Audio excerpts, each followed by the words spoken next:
Romanos capítulo 3. Anulamos, pois, a lei pela fé? Não, de maneira nenhuma. Antes, confirmamos a lei.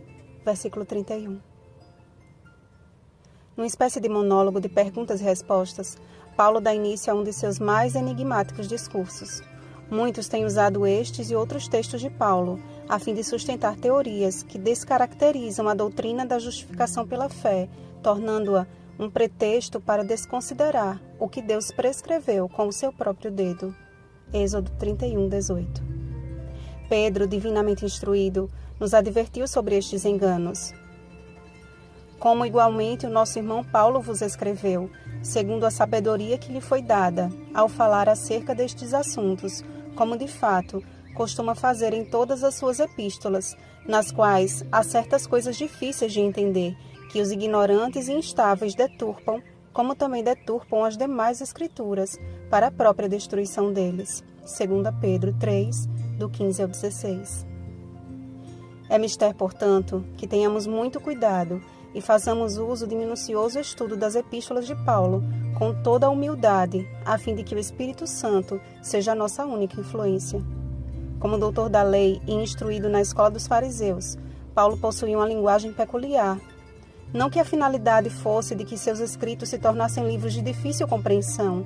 Pelo contrário, creio que sua abordagem é um convite para que nos debrucemos em compreender os oráculos de Deus. Paulo lança ao leitor a perspectiva real sobre a diferença entre Deus e o homem, entre a justiça de Deus e a injustiça humana. O que o apóstolo quis afirmar no início, de forma retórica, é que a justiça divina e a aplicação de sua ira estão diretamente ligadas à sua fidelidade. Independente da descrença ou da injustiça humana, Deus é fiel. Sendo a lei uma descrição de seu caráter, a quebra da lei pelo homem torna-se uma rebeldia contra o que Deus é. Apesar de não sermos salvos pelas obras da lei, ela nos aponta para a inevitável verdade de que precisamos de um resgatador, pois todos pecaram e carecem da glória de Deus. E a todo pecador que se arrepende, o Senhor justifica gratuitamente por sua graça, mediante a redenção que há em Cristo Jesus. Há dois grupos rivais que surgem da disputa pela razão: aqueles que dizem que a lei de Deus não tem mais vigor, e aqueles que a usam como uma escada para o céu. Nenhum dos dois possui embasamento bíblico para fundamentar seus conceitos. Gosto muito da frase de uma canção que diz: "A lei aponta o erro em nossa luta contra o mal." Pronto, eis a finalidade da lei. Os mandamentos de Deus são as placas do caminho estreito, a fim de nos proteger de acidentes fatais.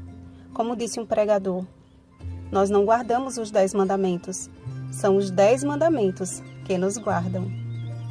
Quando observamos a lei do Senhor porque o amamos, confirmamos a nossa fé de que o caminho pode ser estreito, mas é nele que escolhemos andar. Todos nós estamos debaixo do pecado, por mais que nos esforcemos no sentido de guardar a lei, ou a ignoremos, porque não há justo na terra mesmo, então de que adianta ser obediente? O fato é que carecemos da glória que perdemos no Éden, pois aquele que nos criou para a sua glória, Isaías 43:7, está prestes a devolvê-la àqueles que o glorificaram por meio das boas obras da fé, Mateus 5:16. Em Jesus encontramos a perfeita obediência e nele somos salvos. Mas ele também nos deixou exemplo para seguirmos os seus passos, 1 Pedro 2:21. Percebem que é uma consequência natural? Quando escolhemos uma profissão, primeiro decidimos segui-la, para depois sermos instruídos com a finalidade de praticá-la. Assim funciona na vida cristã. Primeiro aceitamos a Cristo como Senhor e Salvador de nossas vidas. Depois, somos instruídos por sua palavra de como permanecer no caminho estreito.